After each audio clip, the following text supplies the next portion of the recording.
મિત્રો, સ્વાગત છે તમારું આપણી આ મા વંદના યુટ્યુબ ચેનલમાં। તમારા ધારેલા કામ ના થતા હોય તો તમે આ રીતે કુળદેવી માને પ્રાર્થના કરજો।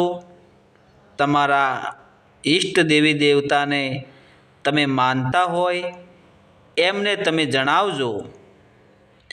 તમે જે ધારેલું શુભ કાર્ય હોય અને એ તમારાથી ના થતું હોય, કાર્ય થાય પણ છેક અણી સુધી તમે પહોંચો અને ત્યાંથી એક કાર્ય ઉડી જાય અને એ કાર્ય સક્ષમ ના થાય, કોઈને કોઈ અડચણ નડતી હોય, કોઈને કોઈ નડતર નડતું હોય અને તમારું ધારેલું કાર્ય તમે જો કોઈને કહેવા જાઓ તો એમાં તમને સફળતા ના મળે।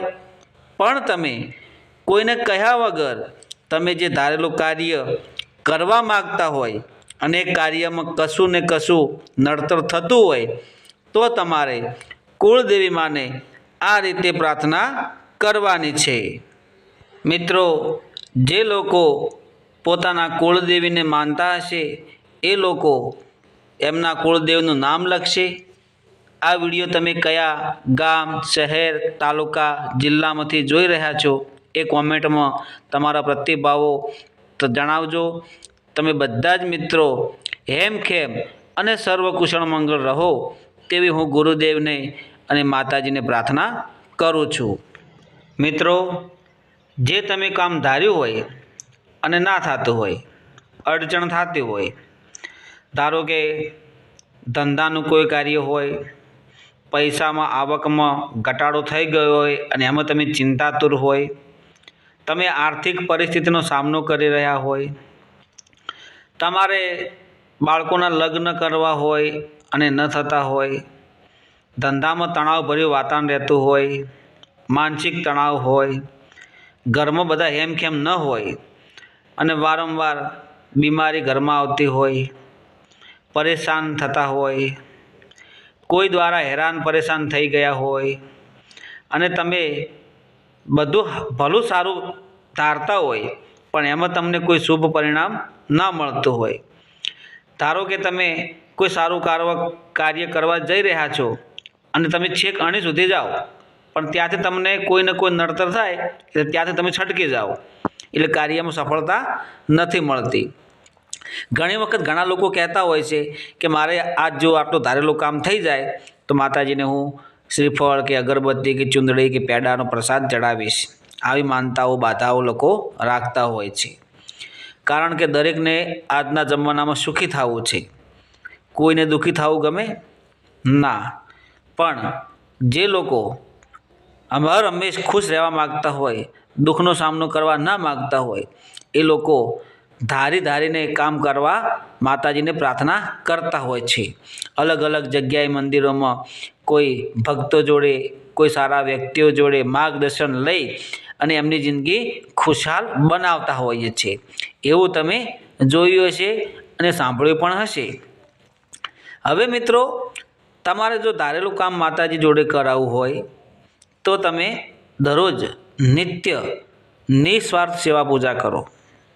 માતાજીને સેવા પૂજા કરો તો દીવા ધૂપ અગરબત્તી કરો કે માતાજીને આરતી કરો કે માતાજીનું ભજન કીર્તન કરો કે એમના ગુણગાન ગાઓ કે મંત્ર જાપ કરો કે ગમે તેટલી તમે સેવા પૂજા કરો, પણ જો તમારામાં સાચો હૃદયનો ભાવ, પવિત્ર અને સત્ય ભાવ નહીં હોય તો કોઈ પણ દેવી શક્તિ તમારું કામ કરશે નહીં।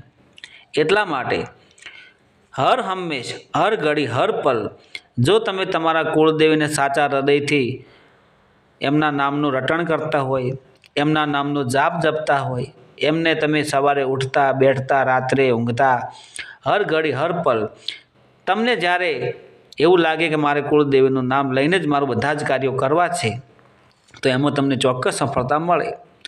પણ તમારો ભાવ નિસ્વાર્થ હોવો જોઈએ, સાચો હોવો જોઈએ।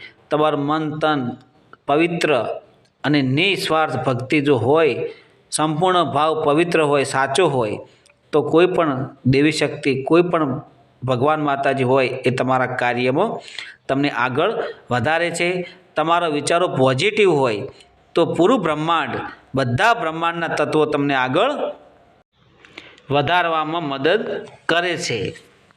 એટલા માટે તમે જ્યારે પણ ઘરની બહાર જાઓ, તીર્થયાત્રા કરવા જાઓ, કોઈ પણ ગામ શહેરમાં ઘર છોડીને તમે ધંધે પણ કેમ ન જતા હોય, ઓફિસે કેમ ન જતા હોય, નોકરીએ કેમ ન જતા હોય, તો માતાજીને દરરોજ પ્રાર્થના કરીને ઘરની બહાર નીકળવાનું છે.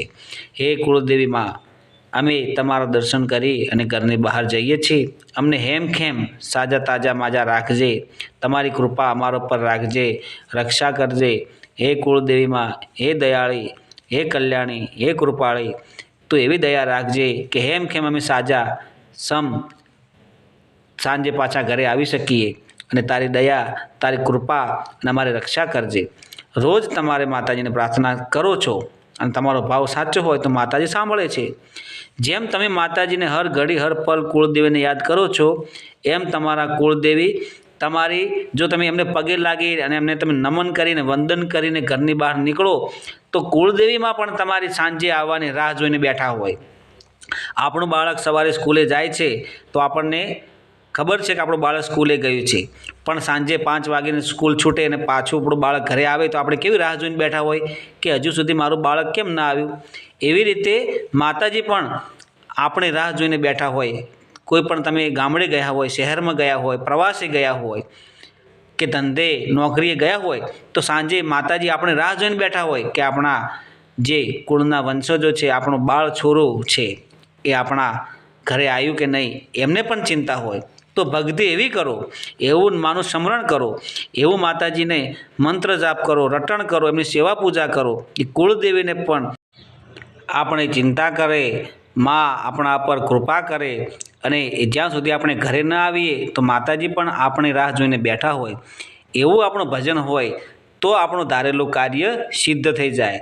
અને માને સાચા પવિત્ર ભાવથી જ કોઈ પણ કામ જણાવવું જોઈએ. નિસ્વાર્થ ભાવ હોવો જોઈએ. સર્વ જગતનો કલ્યાણ હેતુનો ભાવ હોવો જોઈએ.